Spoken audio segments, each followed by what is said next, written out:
Hello student, आप लोगों का हमारे यूट्यूब चैनल पर स्वागत है। आज हम लोग क्लास 10th का बहुत ही बेहतरीन टॉपिक पढ़ने जा रहे हैं। इस टॉपिक का नाम है जीव जनन कैसे करते हैं। मतलब जो जीव होते हैं वह जनन क्यों करते हैं, कैसे करते हैं। आज इसके बारे में हम लोग बहुत ही डिटेल से पढ़ेंगे।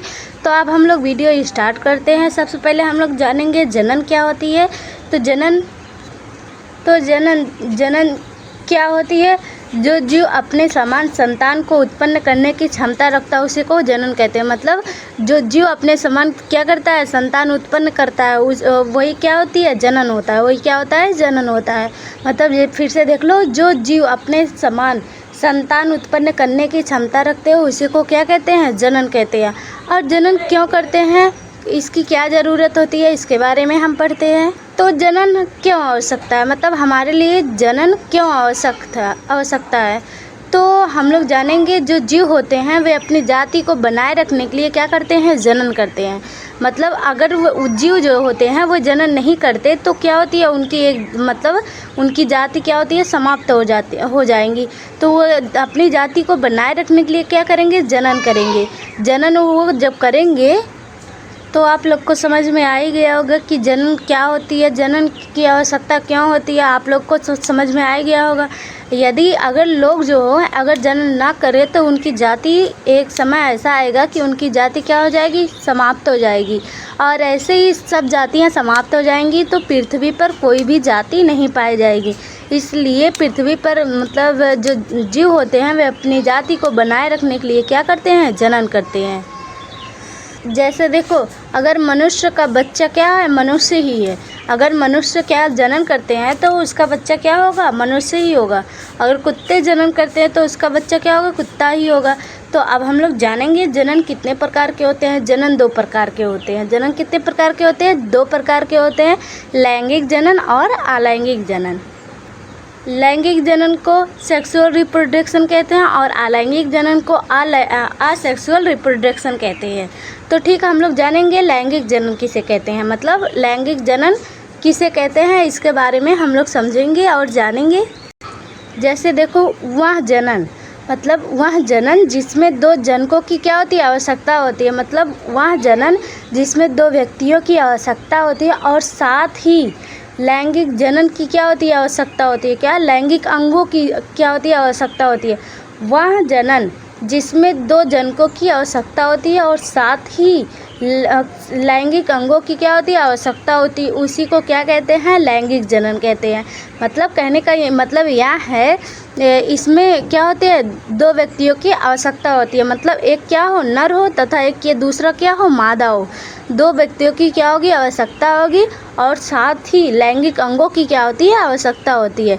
जैसे उदाहरण देखो, कुत्ता, मतलब एक कुत्ता रहेगा, एक कुत्ती रहेगी तो उसका क्या रिप्रोडक्शन होगा तो क्या बनेगा, उसका बच्चा ही बनेगा ना। और बिल्ली, ऐसे मनुष्य इत्यादि, ये सब क्या है, लैंगिक जनन है। ये सब क्या करते हैं, लैंगिक जनन करते हैं। अब हम लोग पढ़ते हैं अलैंगिक जनन। लैंगिक जनन वह जनन जिसमें केवल एक ही जनक की क्या हो, आवश्यकता हो। मतलब उसमें केवल एक ही व्यक्ति की आवश्यकता हो क्या, और इसमें लैंगिक अंगों की मतलब लैंगिक जो अंग होते हैं उसकी आवश्यकता नहीं होती है। और इसी को क्या कहते हैं, अलैंगिक जनन कहते हैं।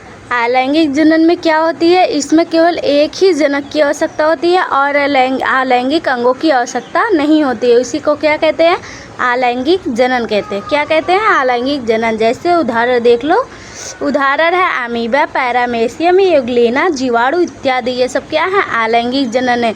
इसमें ये खुद ही में क्या कर लेते हैं, जनन कर लेते हैं। जैसे अमीबा का कोई आकृति नहीं होती है, पैरामेसियम, यूग्लिना आदि ये सब क्या होते हैं, ये सब अलैंगिक जनन करते हैं। क्या करते हैं, अलैंगिक जनन करते हैं। अब हम लोग जानेंगे कि जो जीव होते हैं वो तो जनन करते ही करते हैं, लेकिन अपने माता पिता के समान नहीं रहते हैं। उसमें कुछ ना कुछ डिफरेंट ज़रूर पाए जाते हैं। तो उसके बारे में पढ़ लेते हैं, वो क्यों डिफरेंट रहते हैं। जैसे देखो, विभिन्नताएं के महत्व। मतलब कोशिकाएं के केंद्र में पाए जाने वाले गुणसूत्र होते हैं। गुणसूत्रों में क्या होती है, डीएनए आनुवांशिक पदार्थ होती है जिससे वह अपने माता पिता से अलग दिखाई देते हैं। मतलब थोड़ा सा अलग दिखाई देते हैं। जैसे देखो जो 90% रहता है वह माता पिता के डीएनए से क्या करता है, मैच करता है, और 10% नहीं करता।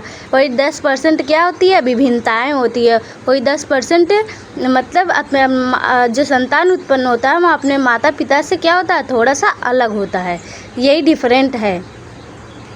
अब हम लोग पढ़ेंगे अलैंगिक जनन की विधियाँ। अलैंगिक जनन की विधियाँ के लिए कितने प्रकार के जनन होते, मतलब जो अलैंगिक जनन की विधियाँ हैं यह कितने प्रकार की होती हैं, या 6 प्रकार की होती हैं। कितने प्रकार के, 6 प्रकार के। पहला क्या है, पहला विखंडन है, फिर खंडन है, फिर तीसरा है पुनरुद्भवन, मुगलन और कायिक प्रवर्धन और जीवाणु जनन। मतलब ये क्या है, बीजाणु जनन है। ये 6 प्रकार के होते हैं क्या, अलैंगिक जनन। अब हम लोग इसके एक एक को डिटेल से पढ़ेंगे, बहुत अच्छे से पढ़ेंगे और समझेंगे कि विखंडन किसे कहते हैं, खंडन किसे कहते हैं इत्यादि। मतलब सबके बारे में हम एक एक कर पढ़ते हैं और इसका प्रकार भी पढ़ेंगे और बहुत ही सरल तरीके से पढ़ेंगे ताकि आप लोगों के क्या हो, समझ में आ सके। देखो मैं जितना भी मतलब जो भी वीडियो बना रही हूँ वो आपको समझने के लिए ही बना रही हूँ, क्योंकि इतना इजी आप लोगों को ना ही बुक पे मिलेगा, ना ही आपके स्कूल में कहीं पढ़ाया जा रहा होगा। क्योंकि मैं देखो जो भी पढ़ा रही हूँ इसका तोड़ मतलब जो कैसे होता है, क्यों होता है, किस लिए होता है, सब चीज़ बहुत अच्छे से पढ़ा रही हूँ। यदि आप लोगों को नहीं समझ में आ रहा होगा तो कोई बात नहीं, आप कमेंट कीजिएगा तो मैं आप लोगों को फिर से बता दूंगी। तो आप लोग जितना मैं पढ़ा रही हूँ उतना पहले पढ़ लो, क्योंकि ये सब जो मैं पढ़ा रही हूँ ये सब आपके बोर्ड परीक्षाओं के लिए क्या है, बहुत ही महत्वपूर्ण है। मतलब क्योंकि मैं जो बोर्ड परीक्षाओं में आएगा वही वीडियो बना रही हूँ, क्योंकि जो फालतू मतलब जो छोटे पॉइंट है वो आप लोगों को मैं नहीं बता रही हूँ, क्योंकि जो आप लोग के बोर्ड परीक्षाओं के लिए ज़रूरी है वही मैं केवल बता रही हूँ। जैसे देखो इसमें पहला अलैंगिक जनन का पहला पॉइंट क्या था, विखंडन था। विखंडन जीवों के लिए क्यों होता है, जैसे इसमें देखो, इसमें जीव 2 या 2 से अधिक भाग में क्या होते हैं, विखंडित हो जाते हैं, मतलब टूट जाते हैं। जो जीव होते हैं वे 2 या 2 से अधिक भागों में क्या होते हैं, टूट जाते हैं। यह 2 प्रकार के होती है, द्विविखंडन और बहुविखंडन। द्विविखंडन में जो 2 ही बार टूटते हैं उसे द्विविखंडन कहते हैं, और जो बहुत बार टूटते हैं उसे क्या कहते हैं, बहुविखंडन कहते हैं। तो द्विविखंडन में कौन आएगा, अमीबा आएगा। बहुविखंडन में क्या आएगा, प्लाज्मोडियम आएगा। क्या आएगा, प्लाज्मोडियम आएगा। अब हम अलैंगिक जनन का दूसरा पॉइंट पढ़ेंगे। दूसरा पॉइंट क्या था, खंडन था। खंडन का अर्थ ही होता है टूटना, मतलब बारी बारी से टूटना। तो इस जनन में जीव खंड में क्या होते हैं, टूटते हैं। प्रत्येक खंड का नया संतान, जो प्रत्येक खंड होते हैं वे नए संतान बनाते हैं। जैसे उदाहरण क्या है, पायरोमाइरा। क्या है, पायरोमाइरा। ये क्या है, खंडन। मतलब जो इस जीव है वो मतलब अपने खंड में टूट जाते हैं और प्रत्येक खंड एक नया संतान उत्पन्न करते हैं, एक नए संतान बनाते हैं। उसी को क्या कहते हैं, खंडन कहते हैं। अब हम अलैंगिक जनन के तीसरा पॉइंट पढ़ेंगे। तीसरा पॉइंट क्या था, पुनरुद्भवन। तो यह क्या होती है, जीवों का कटा हुआ भाग, मतलब जो जीव होते हैं उसका कटा हुआ भाग नए संतान बना लेता है। इस प्रकार से होने वाले अलैंगिक जनन को पुनरुद्भवन कहते हैं। क्या कहते हैं, पुनरुद्भवन कहते हैं। जो जीव होते हैं उनका कटा हुआ जो भाग होते हैं, जो विखंडित होता है वह क्या करता है, नया संतान बना लेता है। और इस प्रकार से होने वाले अलैंगिक जनन को क्या कहते हैं, पुनरुद्भवन कहते हैं। जैसे उदाहरण क्या है, प्लैनेरिया, हाइड्रा, अमीबा इत्यादि। ये सब क्या है, पुनरुद्भवन का उदाहरण है। अब हम अलैंगिक जनन का चौथा पॉइंट पढ़ेंगे। कमेंट में आप चौथे पॉइंट का नाम जल्दी से जल्दी दीजिए, क्योंकि आप लोग को बताई हूँ अभी को। तो चौथे पॉइंट क्या होता है, अलैंगिक जनन का चौथा पॉइंट का नाम क्या है, आप लोग कमेंट कीजिए जल्दी से जल्दी। चौथे पॉइंट का नाम है मुकुलन। क्या है, मुकुलन। तो मुकुलन क्या होते हैं, मुकुलन क्या होते हैं, जो देखो जनन के शरीर से, मतलब जो जनन होते हैं, जनन के जनक होते हैं, जनक के शरीर से मुकुलन या बड़, मतलब मुकुलन को क्या कहते हैं, बड़ कहते हैं। बड़ बनाता और मुकुलन नया संतान बना लेता है। तो ये क्या कहलाता है? मुकुलन कहलाता है। उदाहरण है ईस्ट, हाइड्रा और इत्यादि। क्या है? ईस्ट, हाइड्रा और इत्यादि। तो और अब हम आलैंगिक जनन का 5वां पॉइंट पढ़ने जा रहे हैं। 5वां पॉइंट क्या है? कायिक प्रवर्धन। क्या था? कायिक प्रवर्धन। तो कायिक प्रवर्धन क्या होती है? कायिक अंगों द्वारा होने वाले, मतलब जो कायिक अंगों द्वारा होने वाले जनन को क्या कहते हैं? कायिक प्रवर्धन। तो कायिक अंग कौन कौन से हैं? देखो, एक नए जीव का निर्माण करता है। जो कायिक जनन होता है वह क्या होता है? एक नए जीव का निर्माण करता है। फिर से देखो, कायिक प्रवर्धन, कायिक अंगों द्वारा होने वाले जनन को कायिक प्रवर्धन कहते हैं। और यदि कोई पूछ ले कायिक अंग क्या होते हैं, तो एक नए जीव का क्या करते हैं? ये कायिक अंग जो होते हैं एक नए जीव का निर्माण करते हैं, यही है कायिक प्रवर्धन। जैसे देखो, तने से क्या होते हैं? तने से क्या निकलते हैं? आलू, अदरक। और पत्ती से क्या होते हैं? पौधे उगते हैं। ठीक। और जो जड़ होते हैं, जड़ से क्या होते हैं? अमरूद होते हैं। और क्या? जड़ से अमरूद और शकरद होते हैं। तो ठीक, ये सब क्या है? कायिक प्रवर्धन के मतलब जो जड़ से उत्पन्न हो, जो पत्ती से, जो जड़ से, तना से इत्यादि सबसे जो उत्पन्न होता है उसी को कायिक प्रवर्धन, मतलब कायिक अंगों से ही क्या होती है? कायिक प्रवर्धन बनते हैं ना। तो कायिक अंग का अर्थ होता है नए पौधे का निर्माण। तो इसका तने से मतलब नए पौधे का निर्माण होगा। तो क्या होगा? आलू और अदरक का निर्माण हुआ। तो ये क्या है? कायिक प्रवर्धन है। अब हम लोग लास्ट पॉइंट पढ़ने जा रहे हैं। लैंगिक जनन का लास्ट पॉइंट पढ़ने जा रहे हैं। लास्ट पॉइंट क्या है? बीजाणु जनन है। क्या है? बीजाणु जनन। इस जनन में जीव क्या होते हैं? इस जनन में जीव बीजाणु उत्पन्न करते हैं। जो इस जनन में मतलब जो यहाँ जनन होता है, इसमें जो जीव होते हैं वह बीजाणु उत्पन्न करते हैं, जो संकरित होकर नए संतान बनाते हैं, जीव बनाते हैं।